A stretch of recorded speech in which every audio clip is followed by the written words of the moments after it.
ومن أحسن قولا ممن دعا إلى الله وعمل صالحا وقال إنني من المسلمين. السلام عليكم ورحمة الله وبركاته. إن الحمد لله نحمده ونستعينه ونستغفره ونعوذ بالله من شرور أنفسنا ومن سيئات أعمالنا. من يهده الله فلا مضل له ومن يضلل فلا هادي له. وأشهد أن لا إله إلا الله وحده لا شريك له وأشهد أن محمدا عبده ورسوله صلى الله تعالى عليه وعلى آله وصحبه وسلم تسليما كثيرا. أما بعد. সম্মানিত ভাতৃমণ্ডলী, আল্লাহ রাব্বুল আলামিনের প্রশংসা এবং প্রিয় নবী সাল্লাল্লাহু আলাইহি ওয়াসাল্লামের উপর সালাত ও সালামের পর আজ রবিবার চৌথা সফর 1445 হিজরি মোতাবেক 20 আগস্ট 2023, যে যেখান থেকে আমাদের সাথে সংযুক্ত হয়েছেন সবাইকে জানাই আন্তরিক সালাম, দোয়া। আল্লাহ রাব্বুল আলামিনের কাছে আপনাদের সকলের জন্য দোয়া করি প্রতিটি মুমিন মুসলিম যারা দিন শিখতে, আমল করতে এবং পালন করতে, সেই দিকে দাওয়াত দিতে আগ্রহী, বিশেষভাবে তাদের জন্য দোয়া করি আল্লাহ রাব্বুল আলামিন সকলকে সমস্ত অনিষ্ট বালা মুসিবত থেকে হেফাজতে রাখেন এবং সার্বিক কল্যাণ দান করেন, উপকারী জ্ঞান দান করেন, নেক আমলের তৌফিক দান করেন এবং সেই পথে অবিচল রাখেন, জান্নাতুল ফিরদৌস দান করেন, জাহান্নামের আযাব থেকে রক্ষা করেন।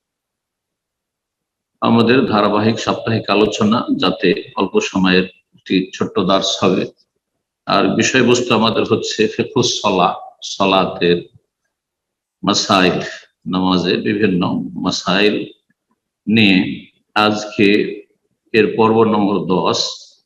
বিষয়বস্তু শুরুতুস সালাহ, সালাতের শর্তাবলী, নামাজের জন্য যে সব শর্তগুলি রয়েছে, নামাজের সালাতের বিশুদ্ধতার জন্য, শুরুতু সিহাতি সালাহ বলা যেতে পারে, সালাতের বিশুদ্ধতার জন্য, সালাত সহি শুদ্ধ হওয়ার জন্য বা কবুল হওয়ার জন্য যেসব শর্ত রয়েছে, যদি এই শর্তগুলি না থাকে তো সালাত শুদ্ধই হবে না, সালাত শুদ্ধই হবে না। এখানে লেখক 6টি শর্ত উল্লেখ করেছেন। আগে দেখি লেখক যা বলেছেন, আর তারপরে যদি তাতে কোন রকমের আরো সংযোজনের প্রয়োজন হয় তো ইনশাআল্লাহ তাআলা আল্লাহ তৌফিক দিলে তার চেষ্টা করব। বলছেন যে সালাতের শর্ত সমূহের প্রথম শর্ত হচ্ছে আইয়াকুনাল মুসলিমু তাহিরান মিনাল হাদাসিল আসগারি ওয়াল আকবার। একজন মুসলিম যাতে করে ছোট নাপাকি বড় নাপাকি থেকে পাক পবিত্র থাকে। হাদাস হচ্ছে শরীরের আভ্যন্তরীণ অপবিত্রতা, নাপাকি, যেটা নাপাক বস্তুর মতো দেখা যায় না, পেশাব পায়খানার মতো, রক্তের মতো ইত্যাদি সব যেসব নাপাক বস্তু রয়েছে এগুলোর মতো দেখা যায় না। একজন মুসলিমের এই অপবিত্রতা যা দেখা যায় না তা দুই ভাগে বিভক্ত। আল হাদাসুল আসগার, ছোট নাপাকি বা ছোট অপবিত্রতা, আর হাদাসে আকবার মানে বড় নাপাকি, বড় অপবিত্রতা। ছোট নাপাকি হচ্ছে, ছোট অপবিত্রতা হচ্ছে ওযুবিহীন থাকা, ওযু না থাকা। তাহলে সালাত শুদ্ধ হওয়ার জন্য শর্ত হচ্ছে যাতে করে পবিত্র থাকে এই ছোট নাপাকি থেকে, মানে ওযু যদি না থাকে তো ওযু যেন করে নেয়। ওযু করতে সক্ষম না হয় বা ওযুর জন্য পানির ব্যবস্থা না থাকে তাহলে ওযুর বিকল্প তায়াম্মুম থাকে। ওযুও নেই, তায়াম্মুমও নেই, বিনা ওযুতে বিনা তায়াম্মুমে সালাত হবে না। ওযু করতে পারলে তায়াম্মুম তার বিকল্প নাই। পানির বিকল্প মাটি, যখন পানি পাচ্ছেন না অথবা পানি ব্যবহার করতে পারছেন না। ছোট নাপাকি তাহলে ওযুবিহীন থাকে বলা হয়। বড় নাপাকি হচ্ছে গোসল ফরজ হওয়া। আপনি এমন অবস্থায় আছেন যে আপনার গোসল ফরজে আছে, গোসল না করলে আপনি নাপাক।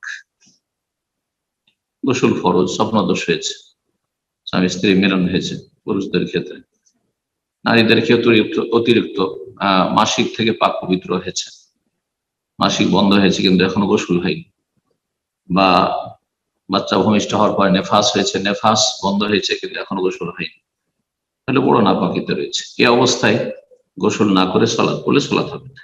একজন মুসলিম নর হোক নারী হোক ছোট নাপাকি থেকে পাক হইতে হবে, অর্থাৎ উযু অবস্থায় থাকতে হবে, বিনা উযুতে নাই। আর বড় নাপাকিতে পাক থাকতে গোসল যদি ফরজ থাকে তো গোসল করতে হবে, তাহলে সালাত শুদ্ধ হবে। নবী সাল্লাল্লাহু আলাইহি ওয়াসাল্লাম হাদিস হচ্ছে লা ইয়াকবালুল্লাহু সালাতা আহাদিকুম ইযা আহাদাসা হাত্তা ইয়াতাওয়াদ্দা, সহিহ মুসলিমের হাদিস। আল্লাহ এমন ব্যক্তির সালাত কবুল করবেন না ইযা আহাদাসা, যদি হাদাস হয়ে যায়, সেটা বড় নাপাকি হাদাস হোক ছোট হোক। যদি ছোট নাপাকি হাতে যতক্ষণ ওযু না করে নেবে, আর বড় নাপাকি হলে গোসল না করবে। যদি এই হাদিসে ইযা তাওয়াদ্দা থেকে প্রতীয়মান হয় যে এখানে হাদাস মানে ছোট হাদাস, মানে ওযু যদি না থাকে, বায়ু নির্গত হয়েছে, এছাড়া ওযু ভাঙে যেসব কারণ রয়েছে, যে কোনো কারণ হয়েছে, ওযু নাই, তাহলে যতক্ষণ ওযু না করবে।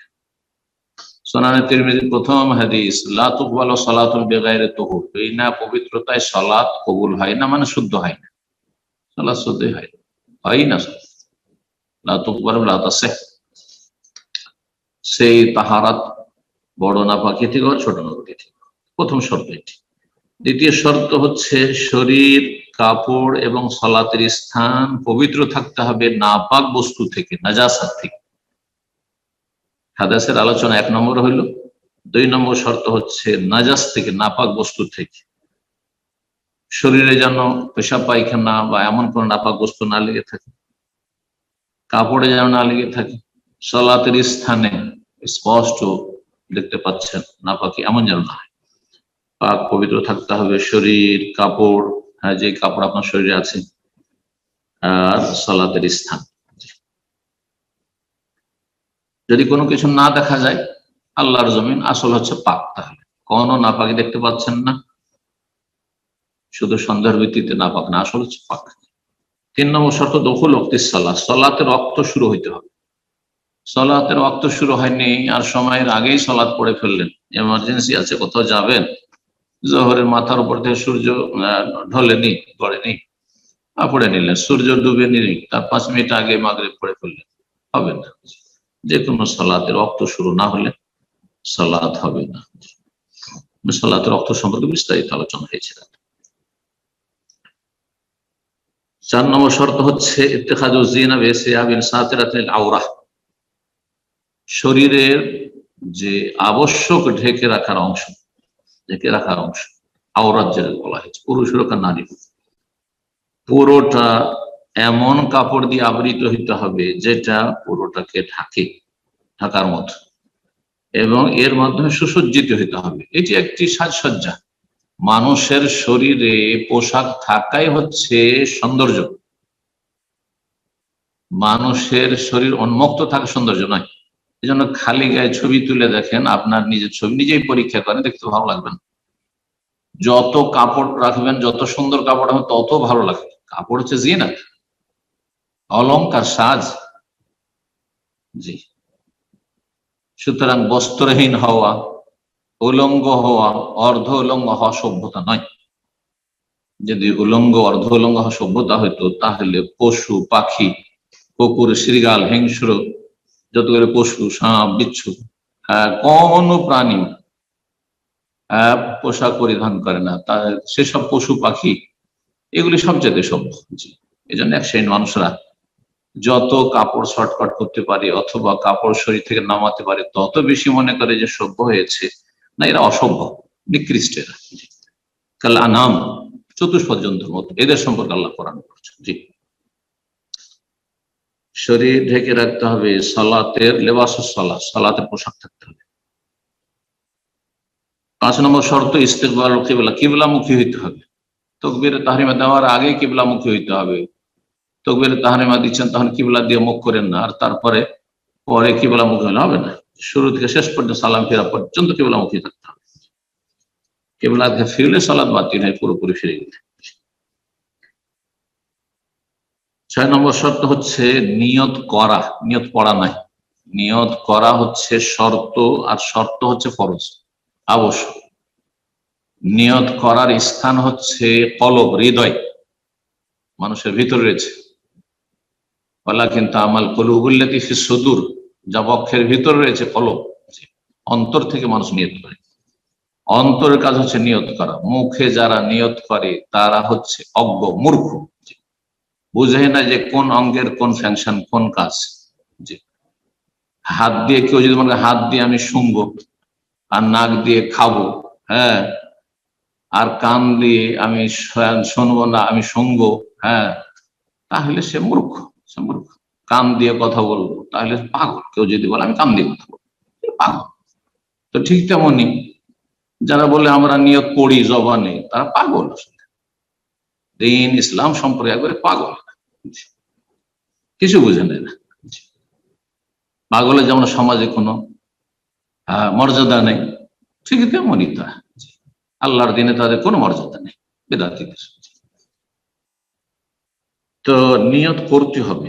কিভাবে করতে হবে স্পষ্ট করেছেন লেখক, বিকলবিহি, অন্তর থেকে, বিকলবিহি কলব দিয়ে অন্তর থেকে নিয়ত করবে। কি? as-সালাত, সেই সালাতে আল্লাতী ইউসাল্লিহা, যেটা পড়তে চাইছে। আপনি যোহরের সুন্নাত পড়ছেন, না ফরজ পড়ছেন, না আসর পড়ছেন, না মাগরিব পড়ছেন, এসব পড়ছেন। কখন নিয়তটি হবে? ক্বাবলা তাকবীরাতুল ইহরাম, তাকবীরাতুত তাহরিমার আগে। জি, কাজ শুরু করার আগে নিয়ত করতে হবে। মানুষের অন্তরের সংকল্প যে কোনো কাজ করার আগে হয়। আপনি বিদেশে প্রবাসে আছেন, দেশে যাবেন, দেশে আছেন, বাইরে যাবেন, আগেই নিয়ত হয়। কাজ কর্ম শুরু করার আগে আগে নিয়ত হয়। তো এইরকম ইবাদত বন্দেগীর ক্ষেত্রে ওয়ালা ইয়াতালাফাযু বিহা বিলিসানিহি, জবান দিয়ে উচ্চারণ করবে না নিয়ত। নাওয়াইতু আন উসাল্লিয়া লিল্লাহি তাআলা, এইসব গদবাঁধা যেসব বেদাতি নিয়ত রয়েছে, এগুলি কোন জ্ঞানী ব্যক্তি করতে পারে না। দ্বীন সম্পর্কে সামান্যতম যদি জ্ঞান থাকে করতে পারে না। তাদের আসলে ধর্মান্ধ তারা, কোরআন এবং হাদিসের অনুসারী তারা নয়। জি, তারা হাওয়া ও প্রবৃত্তির অনুসারী, বাপ দাদা যেটা করেছে সেটাই তাদের ধর্ম। আল্লাহ হিদায়াত দান করুন। জি, 6টি শর্ত লেখক উল্লেখ করেছেন। অনেক ওলামারা 1 নম্বর শর্ত উল্লেখ করেছেন মুসলিম হও। কেন? মুসলিম না হলে কোন ইবাদত বন্দেগী কবুল হবে না। মুসলিম হইতে হবে। আগে মুসলিম হইতে, অন্তর থেকে বিশ্বাস করে, জবানে স্বীকৃতি দিয়ে তারপরে সালাত শুরু করতে হবে। কেন? মুসলিম যদি সালাত পড়ে যে চলো আমাকে ভালো লাগছে তোমাদের নামাজ, সুতরাং তোমাদের সাথে আমি নামাজ পড়ছি, নামাজ কবুল হবে? পড়ি হবে। প্রথম শর্ত হচ্ছে যে একজনকে সত্যিকার অর্থে অন্তর থেকে বিশ্বাস করে মুসলিম হয়। অন্তরে বিশ্বাস করবে আর জবানে ঘোষণা করবে আশহাদু আল্লা ইলাহা ইল্লাল্লাহ ওয়া আশহাদু আন্না মুহাম্মাদার রাসূলুল্লাহ। এই জন্য লেখক মুসলিম, মুসলিম যেন পবিত্র। তাহলে প্রথম শর্ত আর আগে, 1 নম্বর শর্ত আগে প্রথম শর্ত, যেটি এখানে যেহেতু 6টি বর্ণনা করা হয়েছে, 7 নম্বর বলতে পারি বা 1 নম্বরে বলতে পারি, সেটি হচ্ছে মুসলিম হইতে হবে। কাফের অমুসলিমের সালাত কবুল হবে না। নাস্তিকের সালাত, যেমন আল্লাহ পরকালে বিশ্বাস করিনি কিন্তু দুনিয়ার গরজে আসে মানুষের সাথে দেখা সাক্ষাৎ করতে গ্রামে গঞ্জে, তাদের যখন গরজ হয় তখন নেতারা অনেকেই বেদিন, কোনো কিছু বিশ্বাস করে না। তারা গায়েব বিশ্বাস করে না, দৃশ্য, আল্লাহ, রসুল, আখিরাত, জান্নাত, জাহান্নাম কোনো বিশ্বাস করে না। আল্লাহর ফরজ বিধিবিধান অস্বীকার করে, তাদের কোনো কিছু কবুল হবে না। এইরকম যেই ব্যক্তি মুশরিক, বড় শিরক, আল্লাহ ছাড়া অন্যকে সিজদা করে, সেই ব্যক্তি মুশরিক, সে মুসলিম না, তার কিছুই কবুল হবে না। বড় শিরক মুক্ত, বড় কুফরি মুক্ত, বড় মুনাফিকি, নাস্তিকতা মুক্ত হইতে হবে, তাহলে সালাত শুদ্ধ হবে। জি, তো এই 7টি সালাত শুদ্ধ হয়ে যাবে এমন শ্রেণীর মানুষ রয়েছে, সালাত শুদ্ধ হয়ে যাবে কিন্তু সালাত আর ফরজ নাই। আর তাদের সালাত ফরজ হওয়ার জন্য আরেকটি শর্ত বলা যেতে পারে, সেটা হচ্ছে সাবালক হওয়া। সাবালক, সাবালক হইতে হবে। নাবালক হইলে সালাত ফরজ নেই, নাবালকের সালাত ফরজ, নাবালিকার সালাত ফরজ নেই। সালাত ফরজ হওয়ার জন্য একটি শর্ত বলা যেতে পারে। সালাত ফরজ যে সুস্থ মস্তিষ্কের মানুষ, পাগলের উপর কোনো কিছু ফরজ নেই, কলম উঠিয়ে নেওয়া হয়েছে। আনিল মাজনুন হাত্তা ইউফিক, যতক্ষণ পর্যন্ত পাগলের মস্তিষ্ক, বিবেক ফিরে না আসবে, হিতাহিত জ্ঞান ফিরে না আসবে। তো এটি একটি শর্ত যে বিবেক সম্পূর্ণ হইতে। যাই হোক, তারপরে কিছু মাসাইল বর্ণনা করেছেন লেখক, তা আলোচনা করি। বলছেন যে একজন মুসলিমের জন্য সুন্নত হচ্ছে ইউসাল্লি ফি সাওবিন জামিল, সুন্দর কাপড় পরে সালাত আদায় করবে, যথাসাধ্য ভালো কাপড়ে সালাত আদায় করবে। একেবারে গন্ধ ছড়াচ্ছে আর ছিঁড়ে ফাটা একটা গেঞ্জি একটা গামছা গায়ে দিয়ে কত সুন্দর সুন্দর কাপড় পরে ডিউটি করে আসলেন, বাইরে থেকে ঘুরে আসলেন, রাস্তাঘাটেও বেরোচ্ছেন ভালো কাপড় চোপড় পরে, আর যখন মসজিদে আসলেন একটা গামছা গায়ে দিয়ে একটা গেঞ্জি গায়ে দিয়ে, আর তারপরে যে কাপড়ে সারাদিন ডিউটি করেছেন আর গন্ধ ছড়াচ্ছে, সারা রাত শুয়ে থেকে সারা ঘেমেছেন, সেই ঘামের গন্ধে আপনার পাশে বসা যাচ্ছে না, সেই কাপড়ে সালাত আদায় করছেন।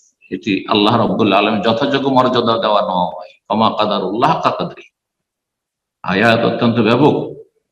তারা যথাযোগ্য আল্লাহকে মর্যাদা দিল না, মূল্যায়ন করল না, রবের সামনে দাঁড়িয়েছেন।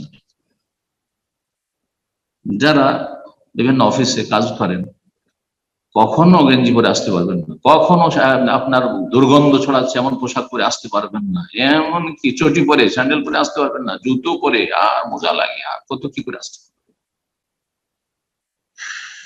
আল্লাহর জন্য সবচেয়ে উত্তম দৃষ্টান্ত, আল্লাহ রাব্বুল আলামিনের কাছে ভালো অবস্থায় আসার চেষ্টা করবেন। যদি আল্লাহ রাব্বুল আরহামুর রাহিমিন, আল্লাহ রাব্বুল আলামিন কবুল করবেন, সর্বনিম্ন আপনার শরীরে কাপড় থাকলেও কিন্তু সুন্দর কাপড়ে আসার চেষ্টা, এটি সুন্নাত, পরিষ্কার পরিচ্ছন্ন যেন হয়। কারণ আল্লাহ বেশি হক রাখেন যে তার জন্য সুসজ্জিত হবেন, এবং আপনার লুঙ্গি যাতে করে হাঁটুর ওপরেও না উঠে যায় আর টাকনার নিচেও না চলে যায়। সবচেয়ে উত্তম হচ্ছে হাঁটু আর টাকনার মাঝামাঝি নিসফুস সাকাইন, পায়ের নলার অর্ধাংশে থাকবে, মাঝামাঝি থাকবে, পায়ের নলার মাঝামাঝি থাকবে নিসফুস সাক। কিন্তু আজকাল টাকনার উপরে পড়লেই তো এক শ্রেণীর ঘরের দুশ্মন আর বাইরের দুশ্মনরা এত বিদ্বেষী হয়ে ওঠে যে মনে করে যে এরা চরমপন্থী, এদের টাকনার উপরে কেন প্যান্ট, এদের টাকনার উপরে কেন কাপড়। হ্যাঁ, মুখে দাঁড়িয়ে আর টাকনার উপরে যদি কাপড় থাকে তো এটাকে ইসলামের দুশমনরা খুব ভয় পায়। জানি না, শয়তান সেখান থেকে পলায়ন করে, সেই জন্য তারা ভয় পায় নাকি। তো অথচ তার চাইতে উত্তম হচ্ছে পায়ের নলার মাঝামাঝি পর্যন্ত, যদি তা সম্ভব না হয় এটা উত্তম, জরুরি নয়। তাহলে পায়ের যে নলা তার নিচের দিকে রাখেন, কিন্তু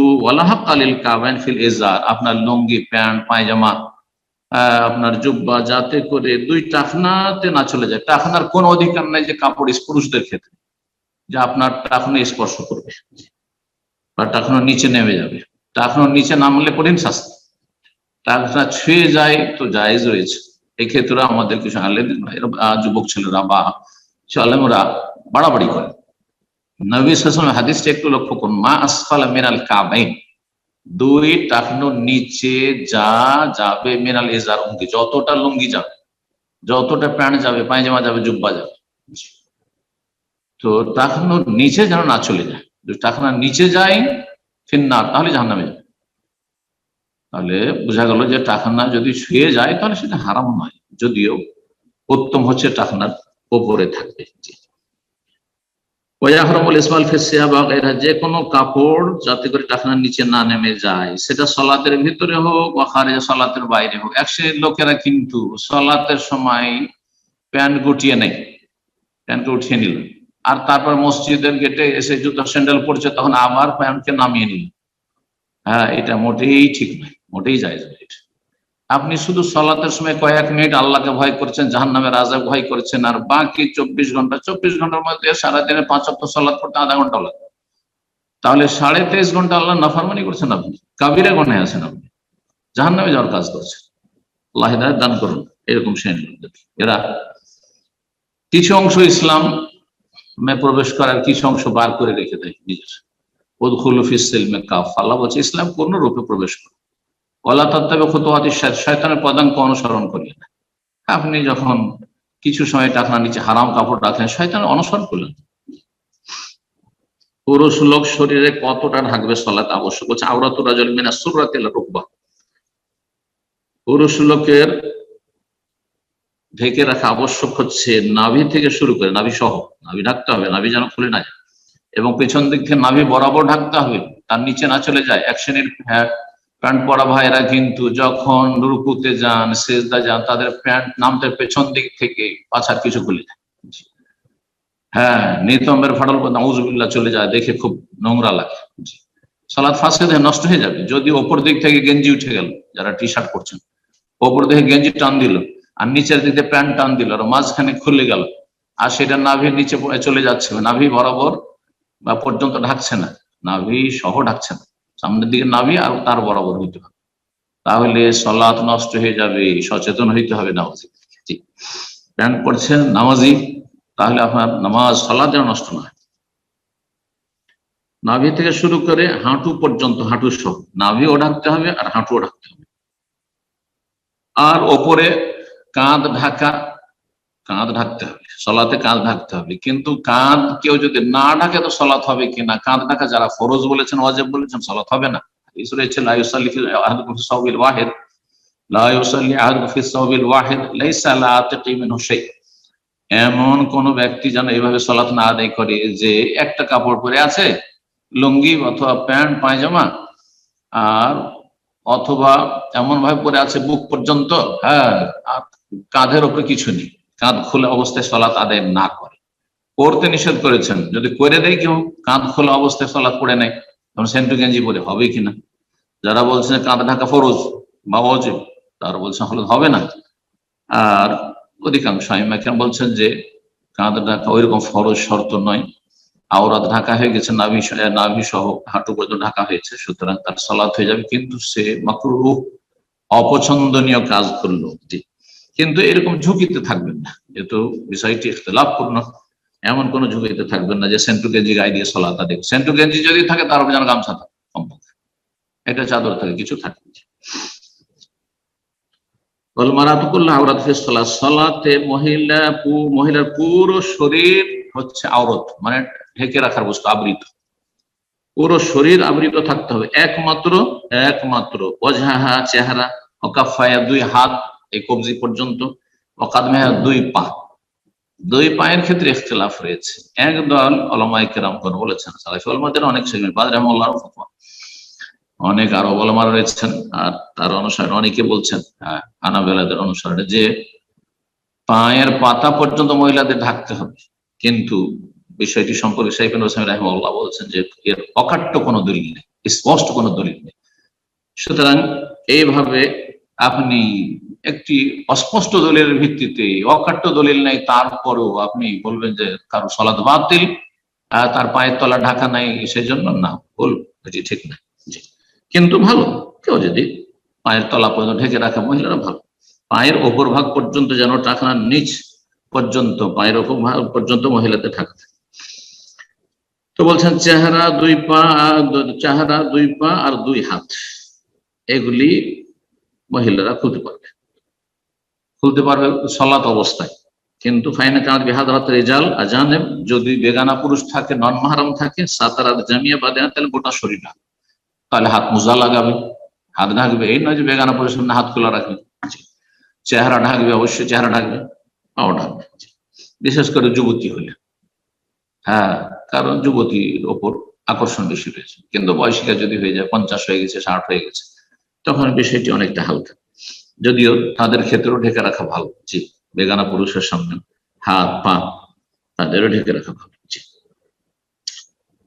তারপরে বলছেন ফজরের সালাত সম্পর্কে, যে ফজরের সালাতের সুন্নত উত্তম হচ্ছে যে ভোরের অন্ধকারে শুরু করবে, ভোরের অন্ধকারই শেষ করবে, গালাসে শুরু করবে, গালাসে শেষ করবে। আর যদি কখনো কখনো এমন করে যে ভোরের অন্ধকারে শুরু করলো কিন্তু ফরসা হয়ে শেষ করলো, সেটা করা যেতে পারে। হানাফি মাযহাবের মুহাদ্দিস ইমাম তাহাবী রাহিমাহুল্লাহ দুই হাদিসের সমন্বয় করতে এভাবে তাবিল করেছেন যে নবী সাল্লাল্লাহু আলাইহি ওয়াসাল্লাম ভোরের অন্ধকারে যে শুরু করেছেন, শুরু করবো আর ফরসা হয়ে শেষ করবো। কিন্তু সঠিক হচ্ছে যে, যেহেতু সহিহ বুখারীর হাদিস স্পষ্ট রয়েছে যে সাহাবিয়াতগণ রাদিয়াল্লাহু তাআলা আনহুন্না, তারা সালাত পড়ে ফায়ানসারিফুন নিসা, ও তারা বাড়িতে ফিরে যেতেন মসজিদ নববী থেকে, মুতালাফিয়াতিন বিমুরুতিহিন্না, তাদের বড় বড় চাদরে আবৃত হয়ে, মা ইউরাফনা মিনাল গালাস, ভোরের অন্ধকারে তাদেরকে চেনা যেত না। তাহলে সালাত পড়ে বাড়িতে যাওয়ার সময় ভোরের অন্ধকার থাকতো। এই জন্য ফজরের সালাতের ক্ষেত্রে উত্তম সুন্নত হচ্ছে যে ভোরের অন্ধকারে শুরু করবেন, শুভ সাদেক হওয়ার পরে, আর ভোরের অন্ধকারই শেষ করবেন। কারো যদি সালাত ছুটে যায়, সালাতের সময় ঘুমিয়ে থেকে গেছেন, সালাতের সময় ঘুমিয়ে থেকে গেছেন, তাহলে কিভাবে কাজা করবেন? আর বিশেষ করে যদি বাড়ির বাইরে হয়, বাড়ির বাইরে মাঠে ঘাটে কোথাও হয়েছে, বলছে মান কানো ফিস সাফার, কেউ যদি সফরে থাকে, সুম্মা গালাবাতুম আয়ুনুহুম, তারপরে তাদের ওপর ঘুম চেপে গেছে, ফালাম ইয়াস্তাইকিযু ইল্লা বা'দা তুলুই, সূর্য ওঠার পরে জাগতে পেরেছে, ফজরে জাগতে পারেনি, ইচ্ছা ছিল, চেষ্টাও ছিল, কিন্তু উঠতে পারেনি। চেষ্টা অবশ্যই থাকতে হবে, না হলে গুনাহগার হতে হবে। সুন্নাত ইয়াতাহাওয়ালু মাকানিহিম, সুন্নাত হচ্ছে এই ক্ষেত্রে যে তারা এই জায়গায়, যে জায়গায় ঘুম চেপে গেছিল আর সালাত কাজা হয়ে গেছে, সূর্য উঠে গেছে, অথবা আসরে যেমন হয়েছে সূর্য ডুবে গেছে, ওয়াক্ত পার হয়ে গেছে, তাহলে এই জায়গায় শয়তান উপস্থিত হয়েছে, শয়তান আল্লাহর জিকির থেকে, ফরজ থেকে গাফিল করেছে, সুতরাং সেখান থেকে স্থানান্তরিত হয়ে যাবে। জি, যদিও লেখক এখানে খোলা মাঠের কথা বলেছেন, কিন্তু বাড়ির ক্ষেত্রেও যদি বাড়িতে জায়গা থাকে, যেই রুমে আপনার ঘুম চেপে গেছে আর সালাতের সূর্য উঠে গেছে, সেই রুমে সালাত আদায় না করে সুন্নত উত্তম হচ্ছে, জায়েজ ওখানে, কিন্তু সেখানে শয়তান উপস্থিত আপনার রুমে, আপনি বাইরে অন্য রুমে গিয়ে বা হলে গিয়ে আপনি সালাত আদায় করেছেন। এটাই করেছেন নবী সাল্লাল্লাহু আলাইহি ওয়াসাল্লাম, সফরে একবার এরকম হয়েছিল। অন্য জায়গায় গিয়ে উযু করবেন আর তারপর একজন আজান দেবেন, সূর্য উঠে গেল, আজান দেবেন, তারপরে 2 রাকাত সালাত আদায় করবেন। হ্যাঁ, মাঠে ঘাটে হয়তো সময়ের পরেও, সূর্য ওঠার পরেও আজান দিলে কোনো দোষ নেই, কারণ ওখানে কেউ আপনার হইচই করার লোক নেই।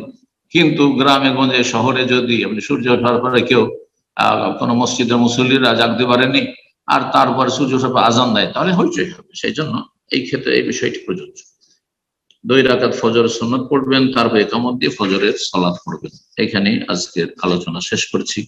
এই গুরুত্বপূর্ণ আলোচনা যে সব মাসাইলগুলি আসলো, আল্লাহ রাব্বুল আলামিন যেন আমাদেরকে সেগুলি মনে রাখার তৌফিক দান করেন, আমলের তৌফিক দান করেন, এবং এগুলির মাধ্যমে আমাদের, বিশেষ করে বাঙালি জাতি, ভারত উপমহাদেশের লোকদের সালাতে অনেক ভুল রয়েছে, এসব ভুল ভ্রান্তি থেকে আল্লাহ সংশোধন করে ফিরে আসার তৌফিক দান করেন। সাল্লাল্লাহু আলাইহি ওয়া সাল্লাম নবিয়িনা মুহাম্মদ ওয়া আলা আলিহি ওয়া সাহবিহি আজমাইন।